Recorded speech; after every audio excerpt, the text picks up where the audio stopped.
So firstly, hey, welcome everyone. Thank you so much for joining us today. My name is Blake Collins. I'm the Chief Growth Officer here at New Book. And thanks for coming along to our first episode of the Outdoor Hospitality Innovators Summit series. That's a mouthful. I'll tell you a little bit about what the Outdoor Hospitality Innovators Summit series is. So a bit of background for you, if you may not know, but last year in November of 2023, New Book and OHI collectively hosted an in-person event. That in-person event was just before the Outdoor Hospitality Conference and Expo. And at that event or summit, as we called it, what we talked about are the future trends of the industry. And it was all about, providing practical strategies that those that attended could implement into their business.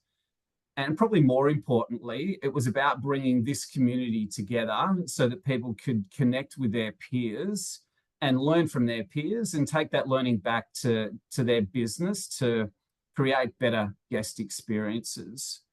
And what we heard from those that attended back last year in November is that they wanted to hear more of this type of information. They wanted to hear more about the future trends of the industry, and they wanted to hear that information more often. So we've delivered and we've launched this mini series. And hey, this series is going to take place on a quarterly basis, and we're going to do it online on a quarterly basis. And we're also going to run an in-person event later on in the year. So we're going to take you, or we'll give you an update on when that in-person event is very, very shortly. And we'd love you to come in and get to meet us and your peers and meet in person. But let's kick off our very first episode of the Outdoor Hospitality Innovators Summit mini series. So today, what we're going to talk to you about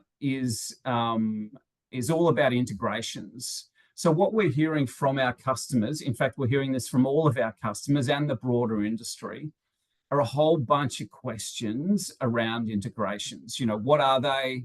How do they work? What's in it for me? What's in it for my business? So in this session, we're going to look to answer those questions for you.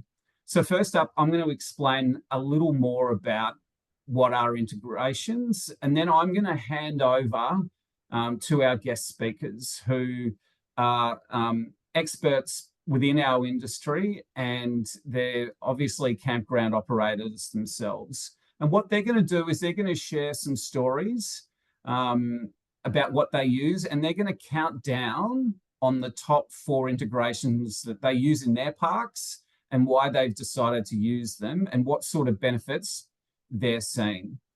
So before we crack on, just a couple of housekeeping things. So if you could stay on mute, that would be amazing. That'll just limit the background noise. The second point is Blair from the New Book team is monitoring the chat. So if you've got any questions along the way, just drop them into the chat.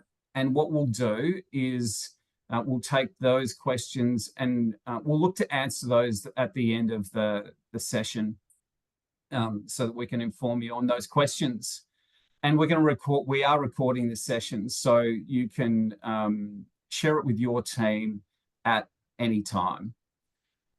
All right, let's move through. So what is an integration? Well, look, in its simplest form and its simplest explanation, what an integration is, it's a connection between 2 pieces of software. And what happens with this connection is that you've got this automatic transfer of data to and from your property management system. So as an example, rather than working in your property management system or PMS and then logging into a separate, accounting software, and then logging into a separate revenue management piece of software, with an integration, it basically joins up all of the software so that the data is seamlessly transferring and flowing from one system, your accounting system, to and from your PMS system. And what that does is it creates a whole bunch of efficiencies. So if you look at the left-hand side of this slide, this is what a business could look like without integrations. We call this, it's commonly known as your software hairball. And what it means is that there's a lot of businesses today that are adopting technology or software, but they're not integrating them together. And what that means is that you or your team have the frustration of having to log in and out of a bunch of different pieces of technology and systems. And what that does is it creates inefficiency. It doesn't create seamless and common ways of working. And it makes it very, very difficult for businesses like yours to scale and grow. Here's an example. So if your PMS already offers a marketing campaign or a marketing module, but you also might have a marketing team that are utilizing something like MailChimp for their campaigns. If that MailChimp piece of software isn't tightly integrated with your PMS, your marketing team or you, whoever sends out the marketing material or email list or emails, has to pull that list out of your PMS and then import it into MailChimp every single time they want to send a campaign. That can take up to 30, 40 minutes or an hour to do that piece of inefficient work. If that integration is there between MailChimp and your PMS, you can just automatically pull that contact information from your PMS, press a button, and send out your marketing campaign. And these are the types of efficiencies that integrations deliver.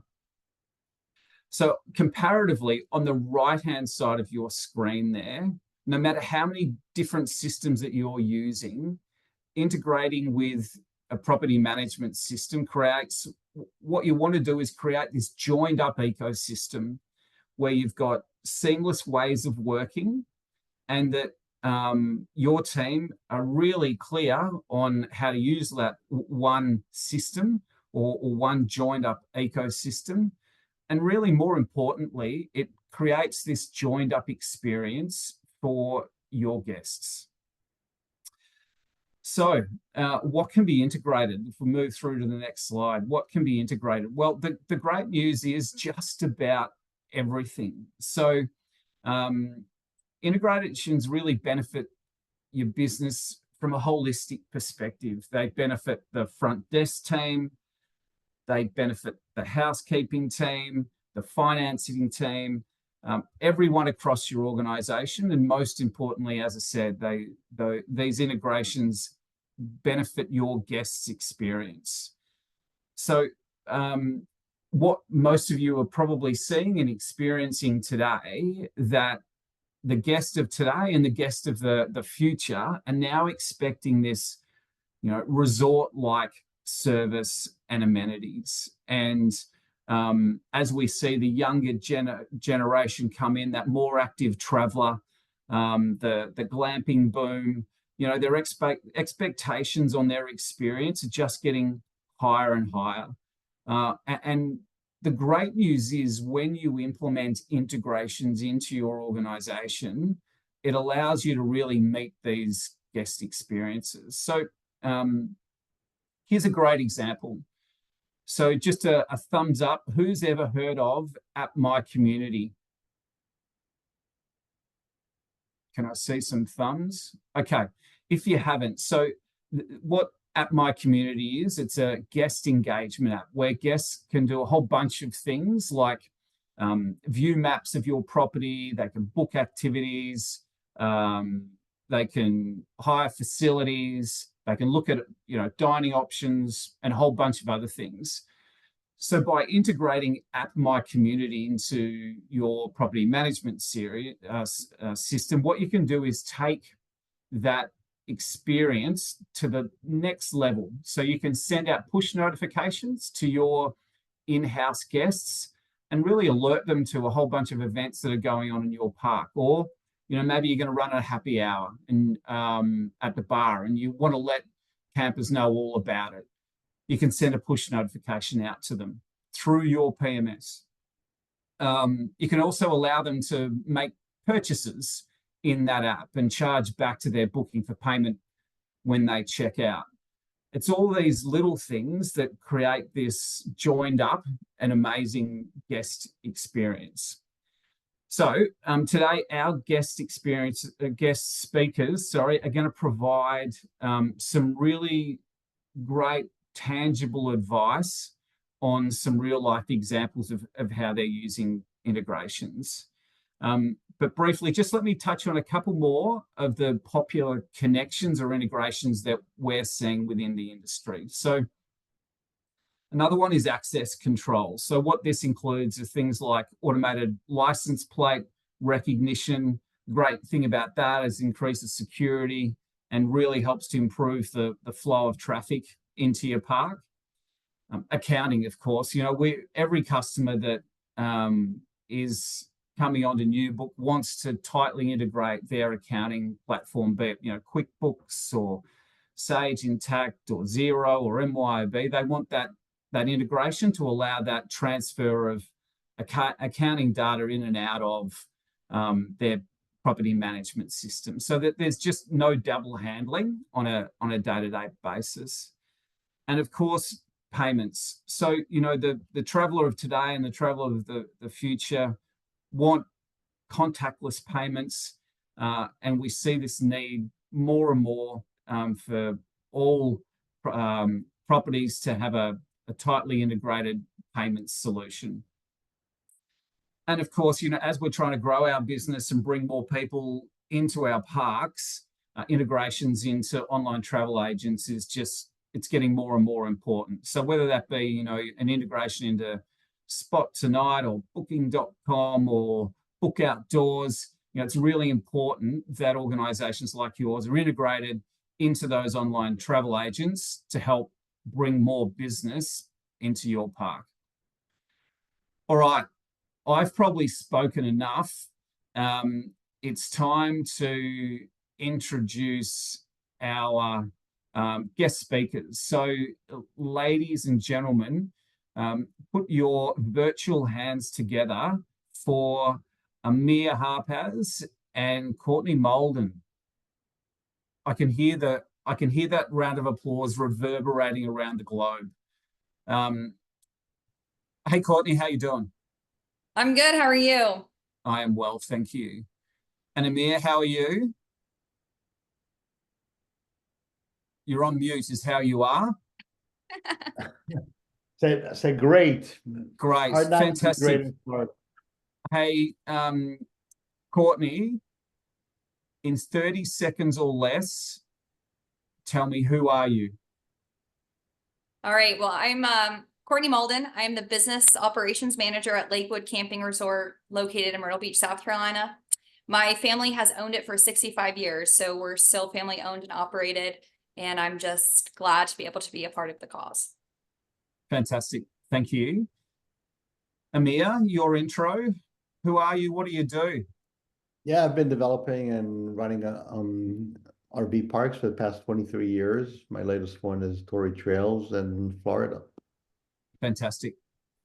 All right. Before we kick on into the content, I have a very important question for you. So, if you were a rock star, Courtney, who would that rock star be? What concert would you be performing at, and what song would you be singing? I would definitely have to be Taylor Swift. Of course. Strong businesswoman, breaks, shatters glass ceilings. Like, mwah, will be her. I'll sing Bejeweled because it's all about empowerment in yourself. So I'll do that one. And the Eras tour, everywhere, nationally, globally. Definitely that. Just shaking it off in front of 100,000 people every single night. Oh, yes, for sure. Up and down that stage all day long. Love it. Love it. Okay, okay. Taylor, you shall be tightly integrated with. Okay, Amir, who tell me who is the rock star that you would be and what song would you be belting out?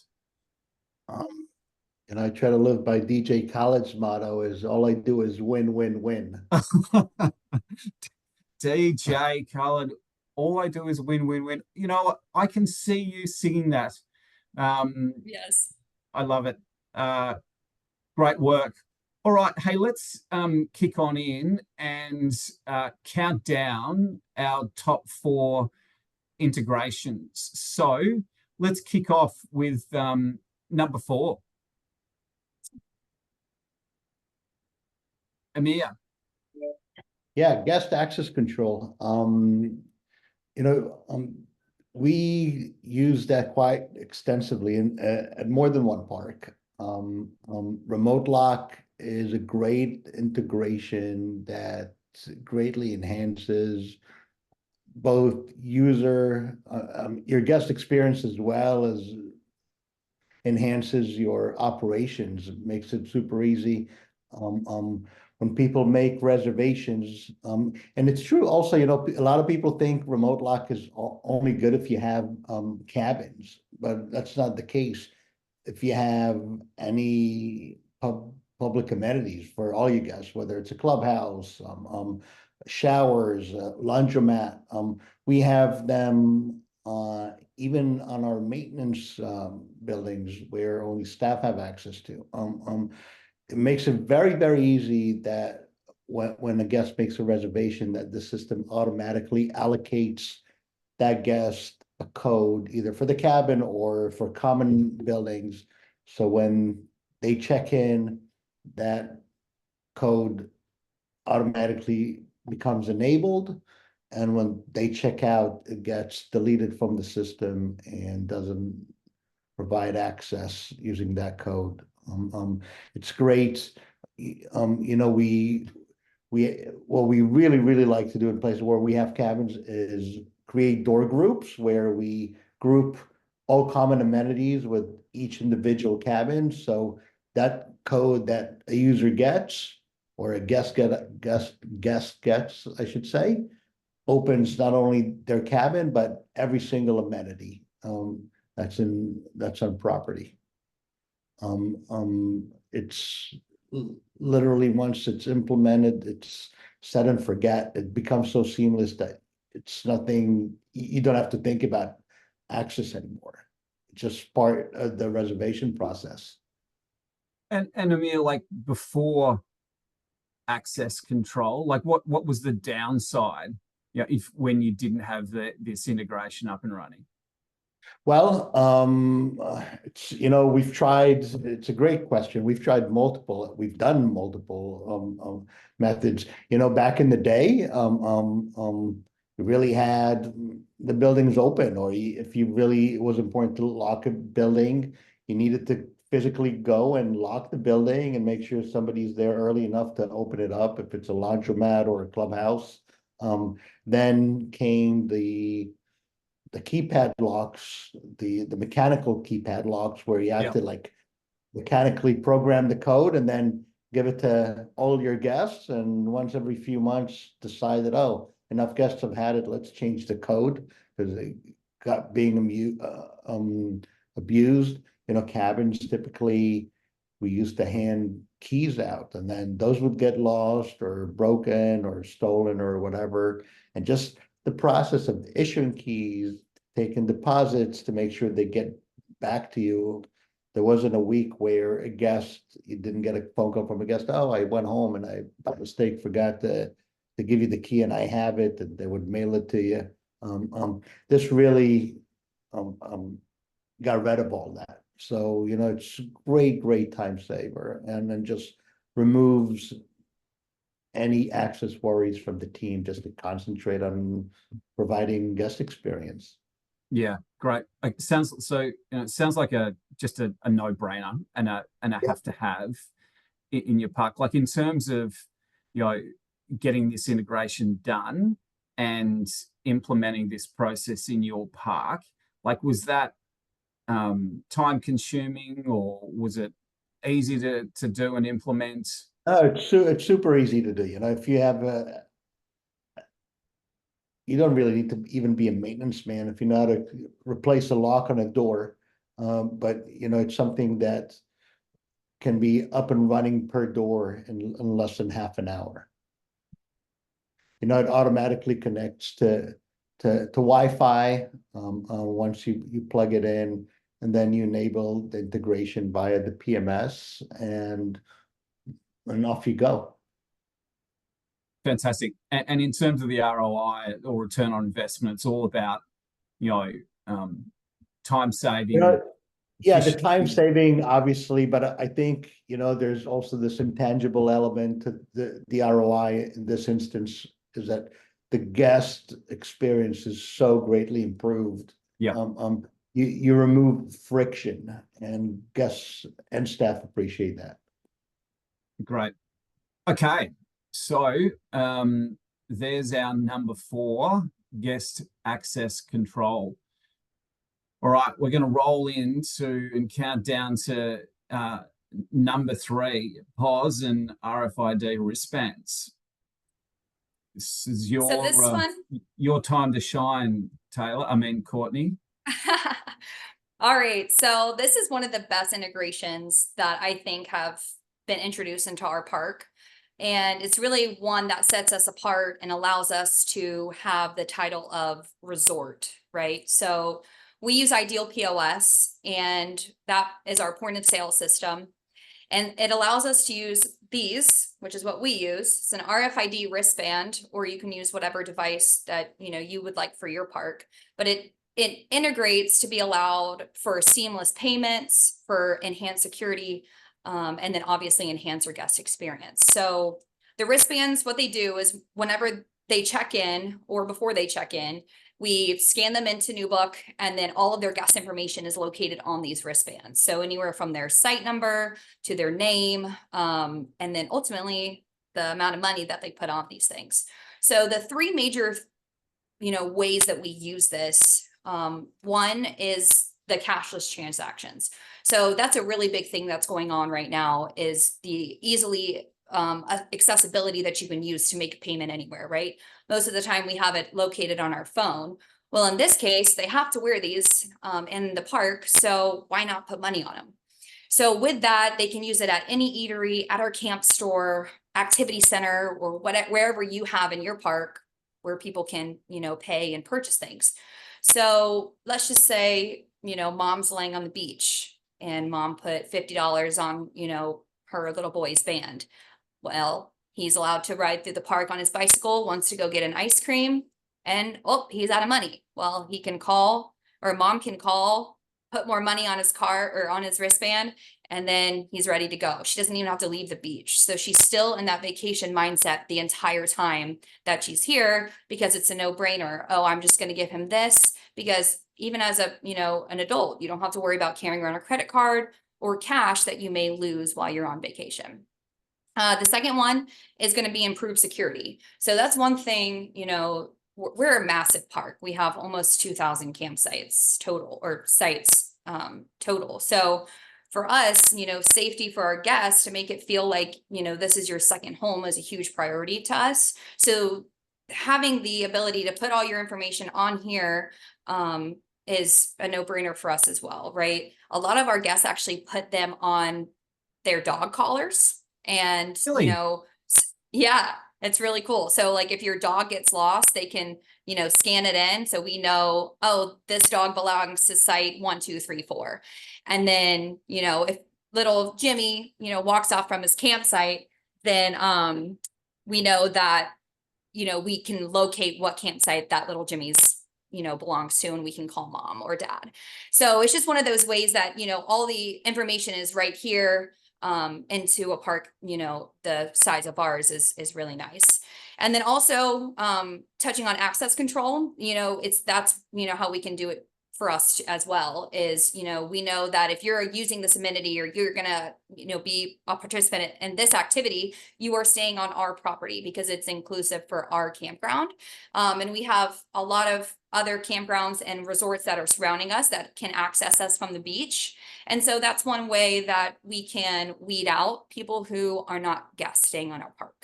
And then the other one is guest insights. I mean, what better way to track and see what your guests are doing and where they're using their money than the wristband? So, we can see what activities they're using, what amenities they're using, and where they're spending their money. So it's a really good way for us to, track guest behaviors and track their payments so that maybe it can be a way for us to target or change our marketing and our advertising in that kind of way.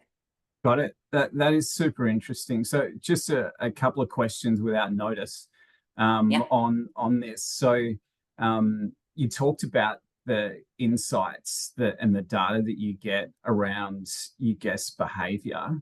Was there anything that you've learnt through that surprised you about their activity in your park and where they were, what they were most interested in, or where they were spending their money, or was it, had the data and insight that's come back from the use of the RFID wristbands sort of mirrored what you thought was happening in the park? So a majority of the payments that we have are in our camp store. So we have 2 locations for ice cream. We have one on the oceanfront and then one inside of our camp store.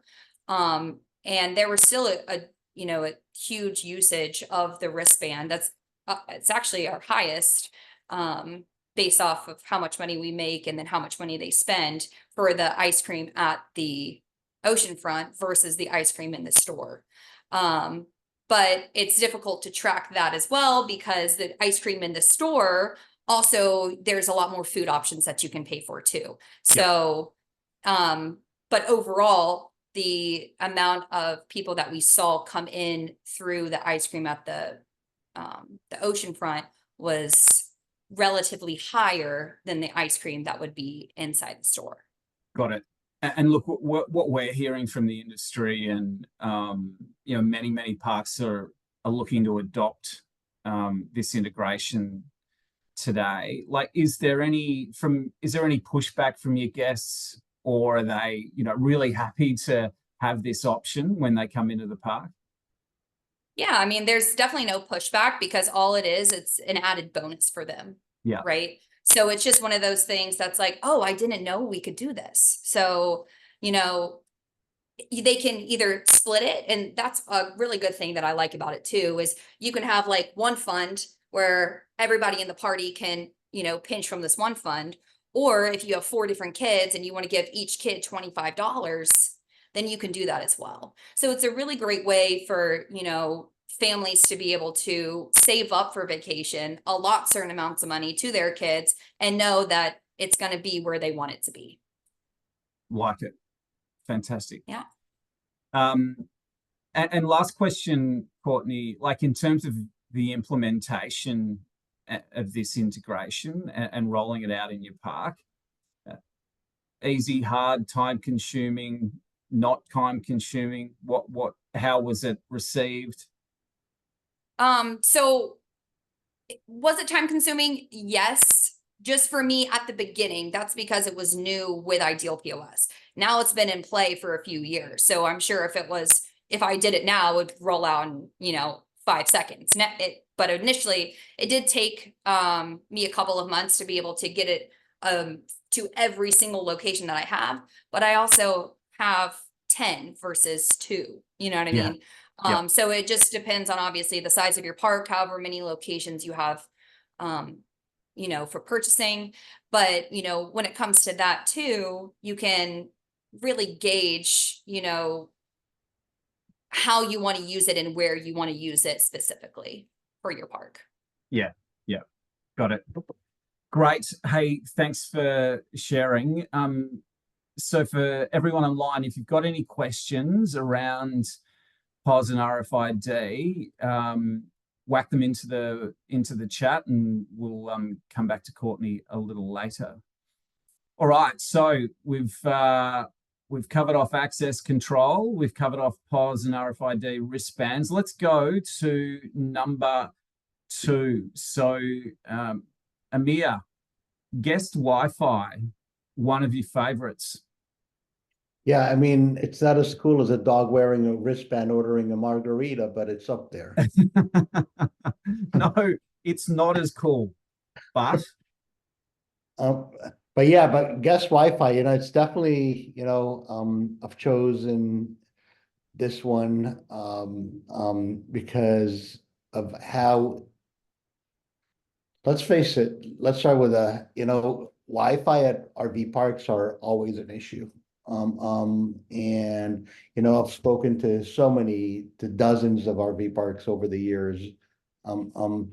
And I've yet until now to find a very, very easy and cost-effective way to not only monetize, because monetization is a business decision, but allocating bandwidth to guests without overloading our system, the pipe that comes into the park.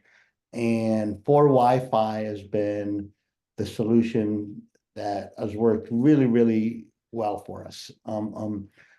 We have a unique setup where actually it's not that unique. It's almost every hotel that you guys know implements that, where if you come in and all you want to do is just like basic surfing or basic email, you just connect to Wi-Fi and you're up and running.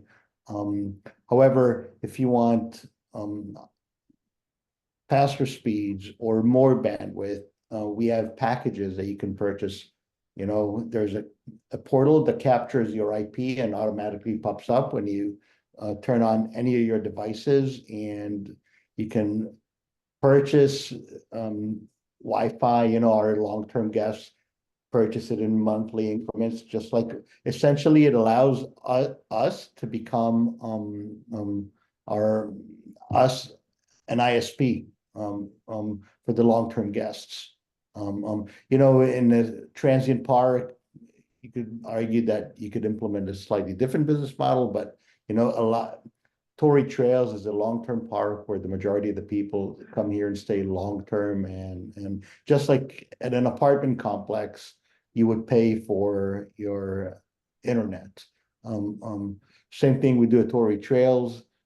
They come in, they purchase a 1-month pass or 3 months month pass, and when it expires, they have the chance to renew. When they go home, it expires, and it's just a great system, phenomenal support, and the ROI speaks for itself. We make the pipe cost us, I think, $1,500 a month to bring in the internet to the park, and we make $4,000 to $6,000 depending on what time of year it is a month on internet.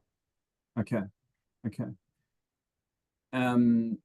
And like to me it's a no-brainer and a must have for every park. I would imagine there's very, very few places in the world where people travel to that they don't want great Wi-Fi access. You talked about that ROI, and I think on the next slide we've got just an example of some reporting. So just reiterate what that ROI was for you in terms of dollars, and how does that flow Yeah, through? I mean, every time you see internet and cable, that's exactly the automated payment that that comes through our system when somebody purchases an internet package. So every time you see internet and cable, you see that $40, that's the monthly fee we charge, and it's costing us less than $10 to bring it into the park. So it's a phenomenal ROI, phenomenal ancillary income for the park. Yeah. Okay. Guest Wi-Fi, no brainer. Great. Yeah, you know, the other I guess side product of having this system is, you know, we're in an area where there are other parks around us and some residential communities that you could potentially, I mean, you could get the signal, but this system prevents them from using my network. Right. Perfect. Perfect. All right. So number 2 was guest Wi-Fi. Countdown is on. Let's cover off number 1.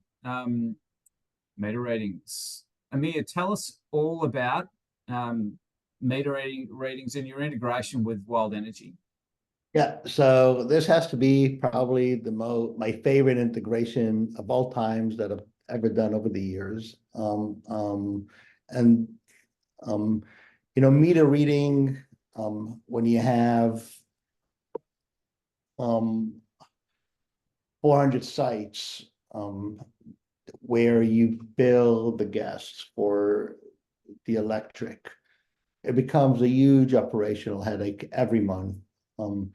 Whether you send somebody out to read the meter itself, they need to make a list of all the meters, all, you know, all the kilowatt hours that were clocked, bring it to the office, calculate the amount, plug it into your property management system if it has the ability to manually type it in, build them separately. It's a huge operation, both time consuming.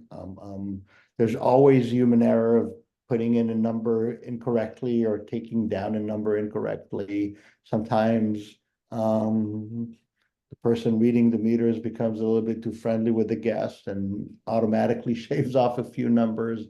We've seen that happen over the years as well.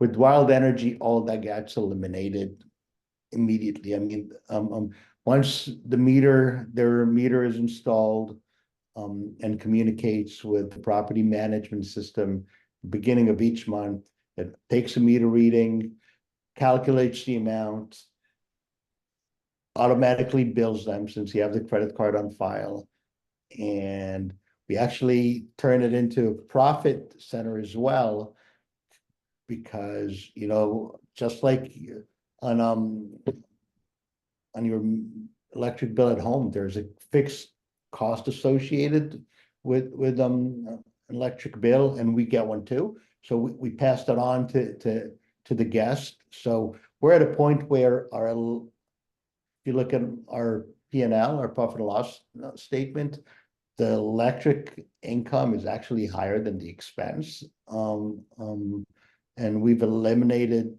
the second biggest expense line item after payroll. It's typically electric in RV parks. For us, it just doesn't exist anymore. So the ROI is immediate on day one. You know, obviously there is a monthly recurring fee that you pay to Wild Energy for the service, but our monthly fee that we charge the guests actually exceeds that. For us, when we were introduced to it, we jumped on it immediately, and like I said, my favorite integration of all times. How long have you been up and running with Wild Energy? This is two years now. Yeah. Yeah, we also, you know, use it. We have 210 stage 1 RV EV chargers on every site in our last phase. So that's 210 EV chargers. And when somebody comes in, we know that they're being billed, and you know, a lot of places where electric is included cannot recover that expense. I'm seeing a lot more and more parks now in their rules and regulations actually say no EV charging allowed. We welcome these people. We want them to come to us because we have that ability. You know, in our first year, we had 3 electric vehicles. This year we have 12. I'm sure next year I'm going to have double that. Even more, yeah. Great. Well, thank you, Amir.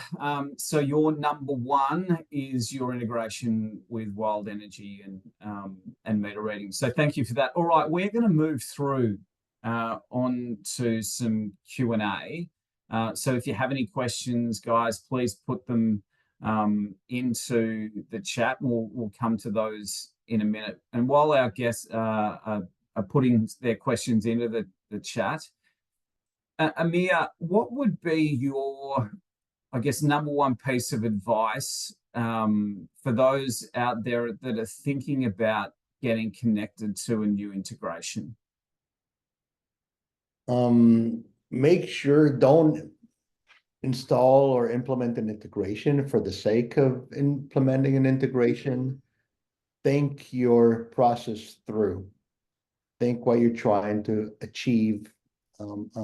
Check with whatever property management system you're using, how that integration is built. The fact that solution A integrates with multiple property management systems, it doesn't mean that all those integrations are alike. And they can be slightly different or very different, but talk to the solution provider, talk to your PMS provider, talk to parks, how they're using that integration. But the number one piece of advice that I would give someone is really try to answer what are you trying to achieve with that integration. I'm seeing so many integrations that fail because that question is not being answered. Yeah, it's great advice. In my experience, having dealt with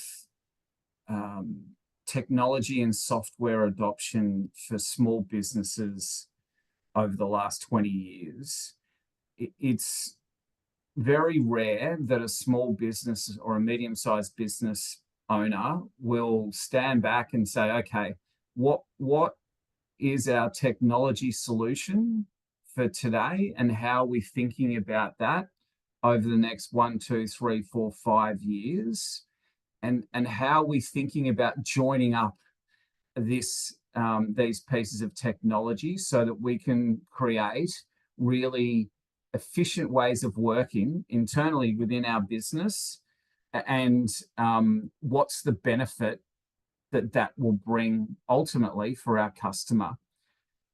Most of the time it's an afterthought about, okay, I'll get this little bit of technology and then I'll get this other piece of technology.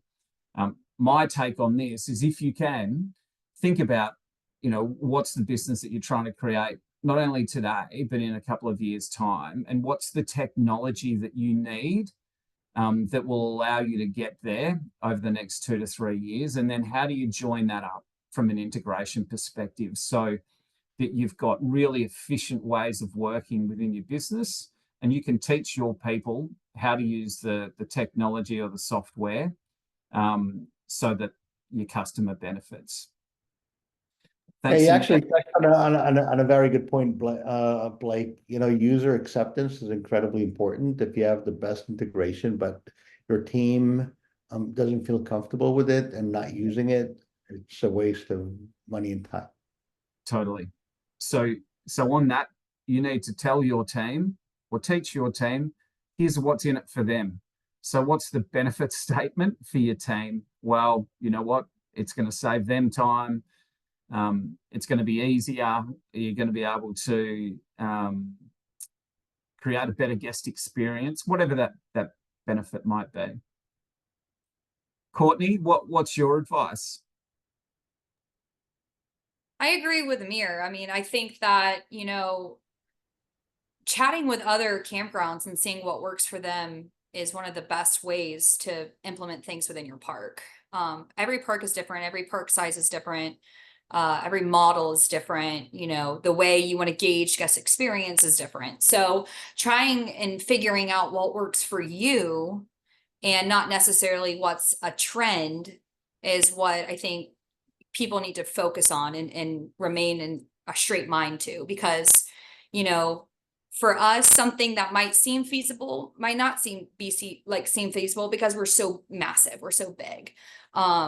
But doing your research, chatting with people, actually taking the time and saying, is this going to work for me?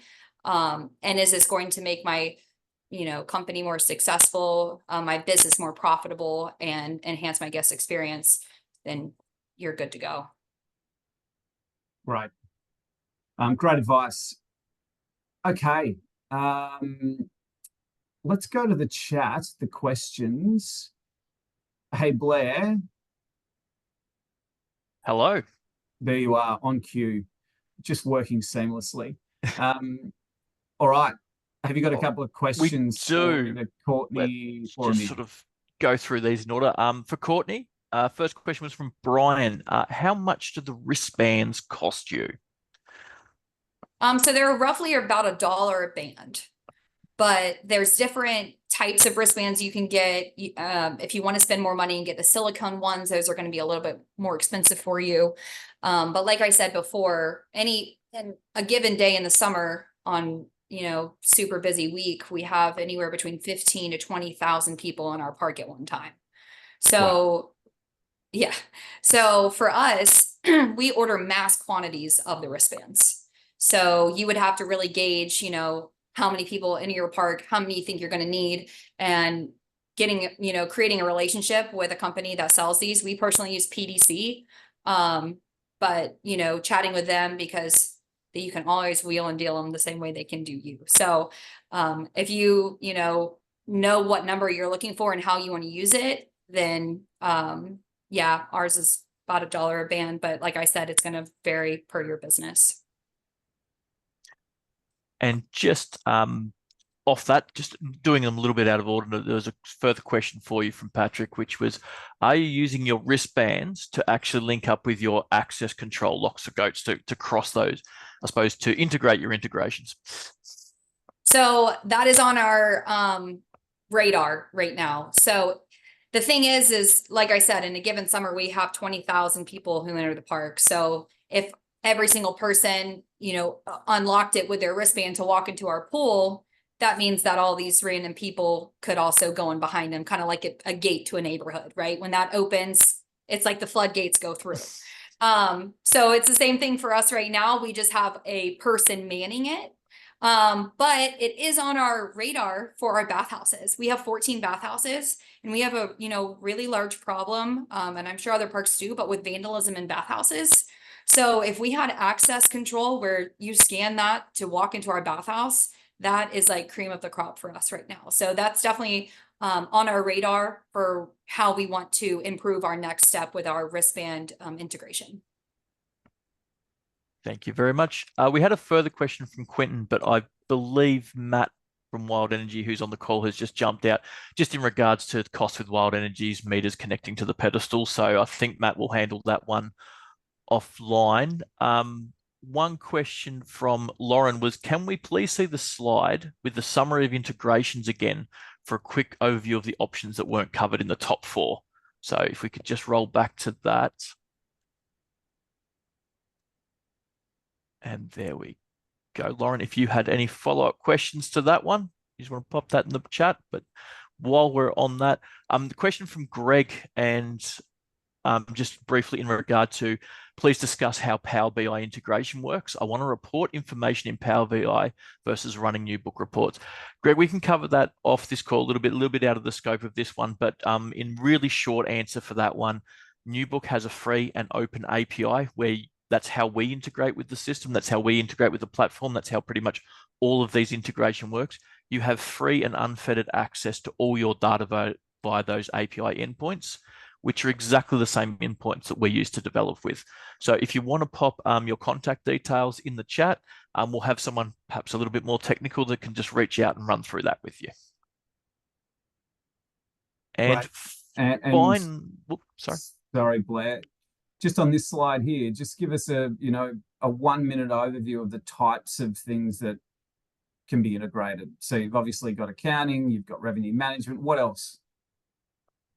So as far as, it's basically any two-way system that you can either pull or push data from. So as you mentioned, access controls, opening locks, but you can go into the areas of integrating them and fencing off areas, whether that be an accounting system to push your information, a CRM system to do memberships, whether you're looking at using a third-party promotional or mail out system where you can integrate with those. So anything that you're going to push or pull any data from, whether it be data warehousing, analytics, any of the IoT information. Patrick, who's in the chat at the moment, he does some amazing things about ensuring that when someone checks out of a cabin, it can actually make sure the air conditioners and things will be turned off so they're not running 24/7 when a housekeeper leaves them on.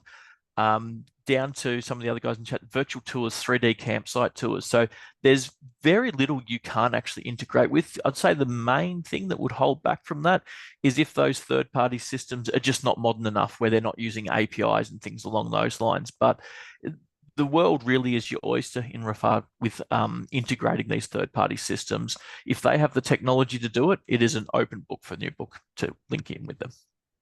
Right.